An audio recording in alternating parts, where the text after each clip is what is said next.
Hello everyone, my name is William Amzalag and I want to welcome you to our 9th episode of Jeunesse Longevity TV. Jeunesse, we are redefining youth.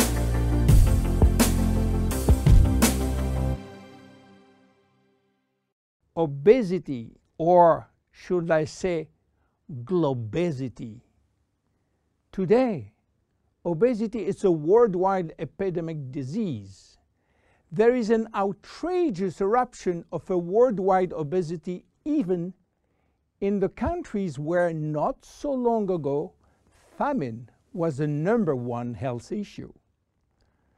The fatness of the world is changing rapidly, and this is very disturbing because it's going out of proportion and nobody can get any control of this new epidemic. Many children become obese and then become obese adults. The diseases associated with obesity, such as heart disease, cancer, and especially diabetes, will explode. That will mean a lot of sick people all over the world. The cost in terms of death, diseases, and money spending is just astronomical. Think about today. There is in the world about 3 billion people overweight and 800 million real obese.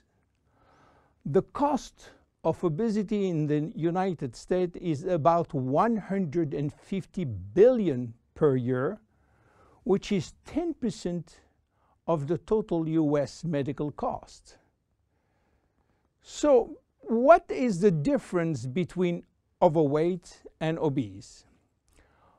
Overweight means that you gain only a few kilos above standard, from 1 to 15 kilos for adults.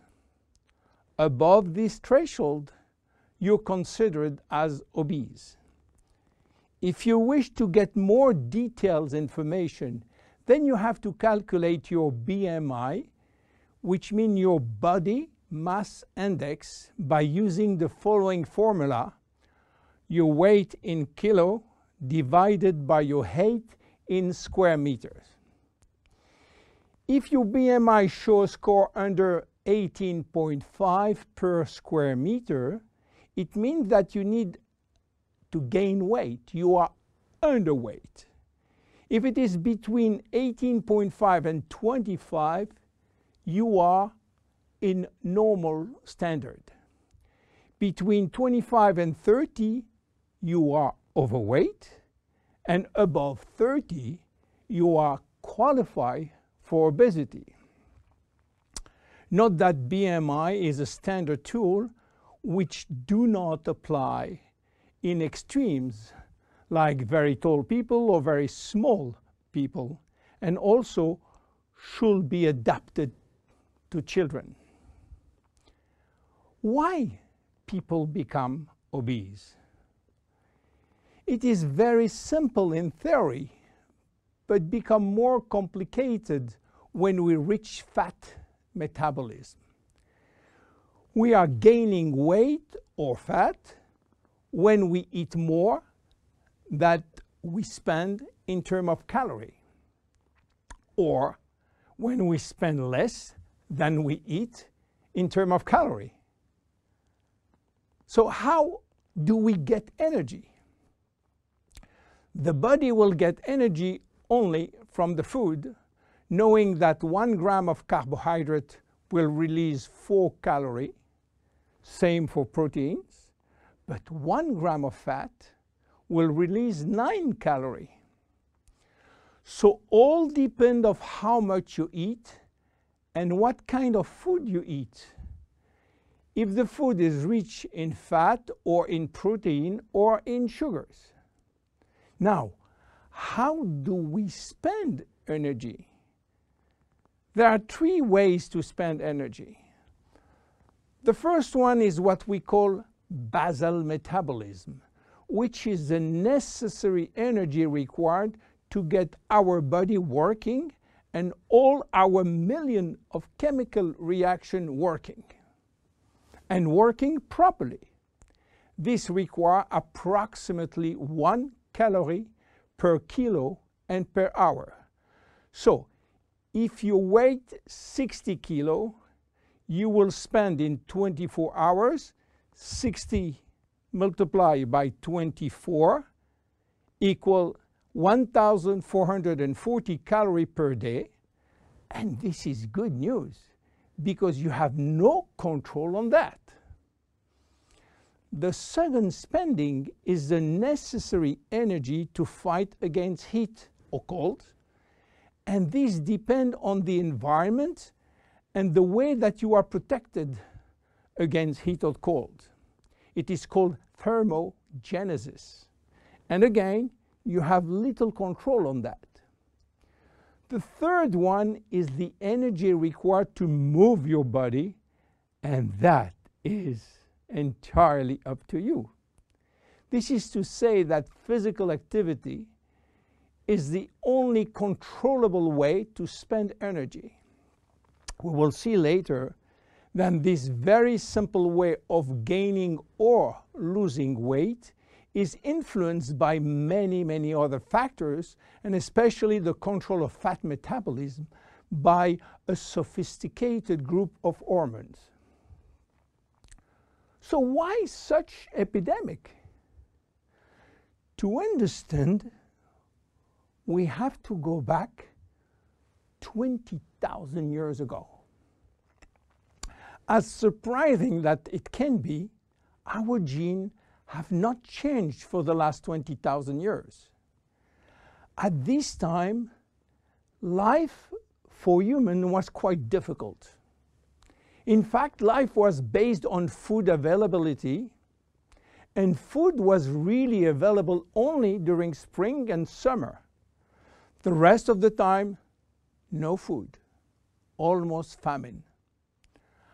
Our genes has to adapt and to work in accordance with this alternance of abundance and famine, and they create a kind of energy storage. The fat cell was born. This cell has the capacity to storage all kinds of energy derived from fat, from carbohydrates, and even proteins. It can increase 50-fold its size and retain energy in the form of triglycerides. Because of uncertainty of food availability, our genes were oriented toward the saving mode, which means that every time we eat, all the energy coming from the food was oriented in the storage facility. What happened 20,000 years later? Our genes are still oriented towards saving mode, but there is no more famine. On the contrary, the new society offers an extreme abundance of food rich in calories, and that all over the year. And guess what happened? Everything is going first in storage. And once in storage, it is very difficult to get out. You understand now why it is very difficult today not to gain weight or fat. But there is another factor. 20,000 years ago, in order to bring food at home, men were hunting, fishing, or climbing trees to get fruits. And that was a huge energy spending mode. Today, with a new technology created for lifting heavy items or escalator or elevator, we reduce drastically our energy spending. You understand now why it is so easy to gain weight or fat. What are the consequences of obesity in terms of health and longevity? To make a long story short, it is a disaster. Being and staying obese will lead to a long list of chronic diseases, including cardiovascular disease, diabetes, cancer, metabolic syndrome, and consequently a drastic shortening of life.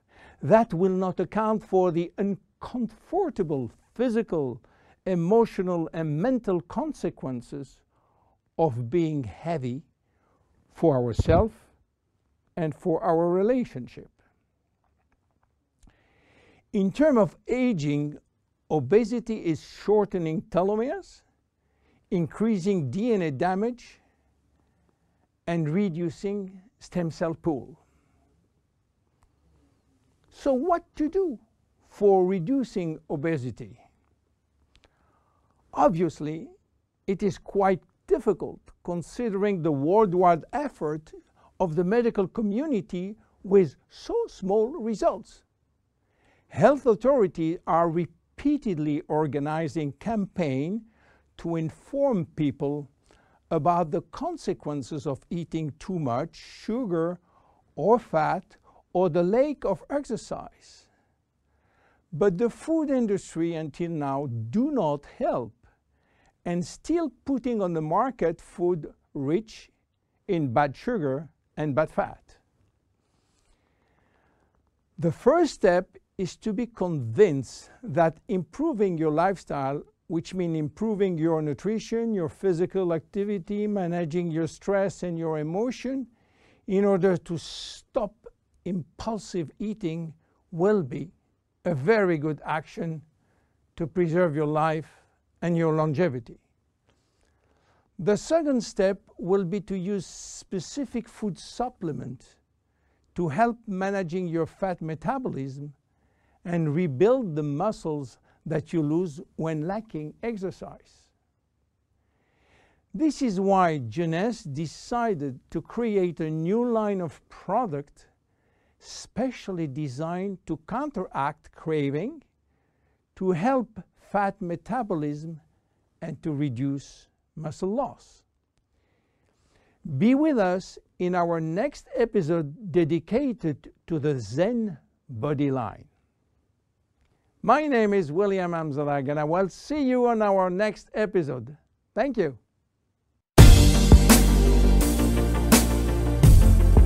Jeunesse. We are redefining youth.